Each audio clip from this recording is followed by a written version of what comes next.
Dans mes balades quotidiennes, j'ai toujours ressenti le besoin d'observer, de découvrir. Aujourd'hui, je devais voir une amie, mais passant dans la rue Montmorency, j'ai été rattrapée par mon imaginaire, ma soif de découverte, de partage. La maison Nicolas Flamel, lieu historique, histoire magique, théâtre de tournage, c'est bien ce que je compte deviner. La maison Flamel, cela ne m'évoquait pas grand-chose. C'est pour cela que j'ai fait quelques recherches. Nicolas Flamel, principalement libraire et juré à l'Université de Paris, a vécu au XIVe siècle. Sa maison a été construite en 1397 dans la petite rue de Montmorency, la plus ancienne de Paris, et toujours une source d'inspiration pour moi dans le dessin. Cette demeure a toujours été un lieu de partage, ce qui représente bien la chaîne au final. Laboratoire de Nicolas, auberge pour les étudiants et les personnes pauvres, en passant par maison de charme et discothèque dans les années 80, pour au final redevenir ce que Nicolas en avait fait, une auberge. Ce lieu m'était familier, et je me souviens maintenant pourquoi. Théâtre d'une de mes sagas préférées, Les Animaux Fantastiques, celle où Nicolas Flamel, en personne, discute avec Kowalski. Pardon, je m'égare.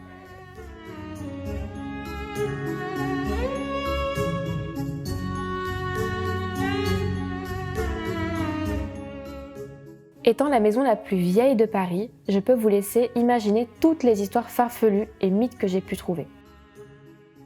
Dessinons-en un aujourd'hui. Durant une nuit d'insomnie, Nicolas Flamel voit apparaître un ange dans une vision. « Flamel, dit-il, regarde bien ce livre. Malgré tous tes efforts, tu n'y comprendras rien. Mais un jour, tu y verras ce que nul autre n'est capable de voir. » Nicolas tend alors sa main pour récupérer le livre. Mais à ce même moment, l'ange disparaît. En bon chrétien, il est fortement perturbé par ce mirage. En même temps, qui ne l'aurait pas été ?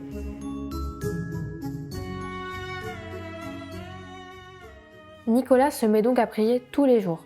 Il veut à tout prix reprendre contact avec l'ange. Quelques semaines plus tard, un inconnu vint lui vendre un livre pour 2 florins.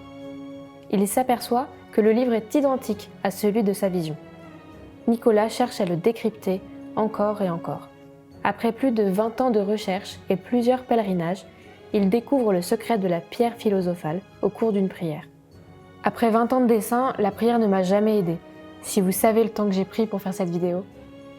Après cette découverte et la mort de sa femme, il fit construire cette auberge, où la seule condition pour y loger était de prier, comme une offrande au savoir. Il y inscrit même un passage de l'Ave Maria. Voilà dessinée l'histoire de la maison de Nicolas Flamel. J'espère que ce drawing secret vous a plu autant qu'à moi. Je m'en vais rejoindre mon amie, si elle m'attend encore. Sur le chemin du retour, en passant devant la maison Flamel, je vous raconterai l'histoire secrète du livre de l'ange et les fabuleuses histoires de la pierre philosophale.